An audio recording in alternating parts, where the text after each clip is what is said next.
Son ndikon familja në formimin e dashurisë për agjerimin dhe si mund ta forcojmë këtë frymë në shtëpitë tona? Padyshim se familja ndikon në çështjen e Ramadan Mubarak, që është muaj i bereqetit, muaj cilin pejgamberi alayhis salatu wassalam ka thënë men sama Ramadanan imanan wa ihtisaban ghufira lahu ma taqaddama min dhanbi, kush agjeron Ramazanin me sinqeritet dhe bindje të plotë i falen gjinohat e mëhershme. Familja ndikon jashtëzakonisht me të madhe, sepse nana dhe baba kur quhen me hongër syfyrin ose iftarin, edhe thrasin çiken edhe djalin ose fëmijët e tyre, ata i mësojnë qysh të ri, kapi tyre që i kanë ndoshta edhe fëmijët e vegjël janë prindër moshtrejë, i kanë fëmijët e vegjël.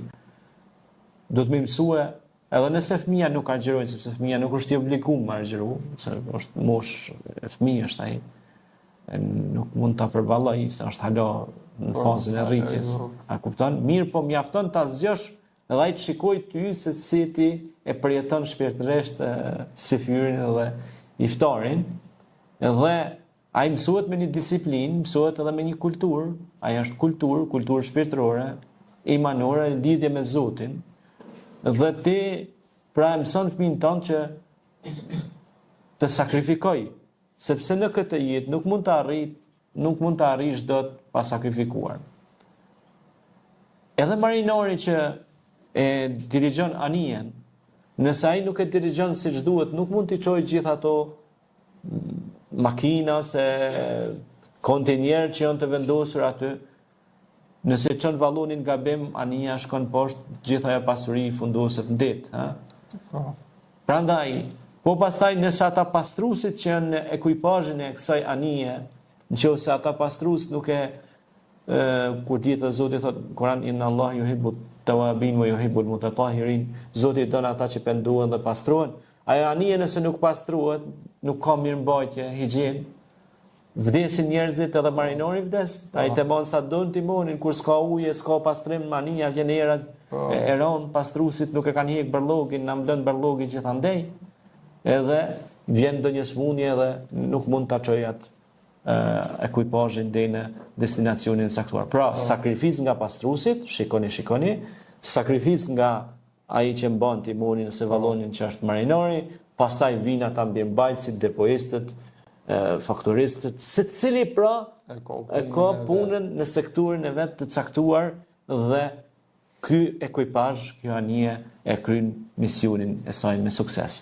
Me me qellu vesh një demel në mesin e asaj anije. Në këta tjerë demel edhe... Jo, po ju qetë punë edhe këtyne, sepse duhet edhe këta ta mbulojnë edhe punën e atij dembelit aty, që është duke ndenjur i përgjumur dhe siç thotë edhe pejgamberi i dashur Muhammed alayhis salatu wassalam, an-nasu niyam idha ma matu intabahu, shumica njerëzve janë gjum, ku të vdesin, një të gjumin. A kupton ajo? Po është vonë atë, se ty të ka ik treni i kësaj jete ti ke shkuar.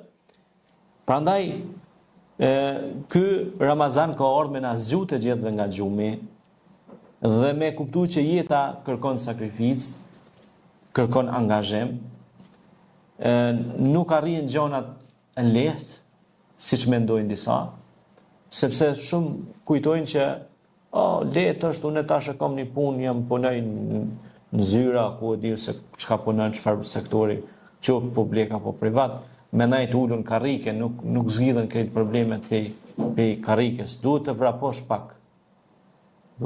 Sepse e thot emiri i njohur Prince Al Maktoum, është prisi i Emirateve Arabe, Prince Al Maktoumi thot në vendin tonë, në botën arabe, thot duhet të vraposh në mëngjes.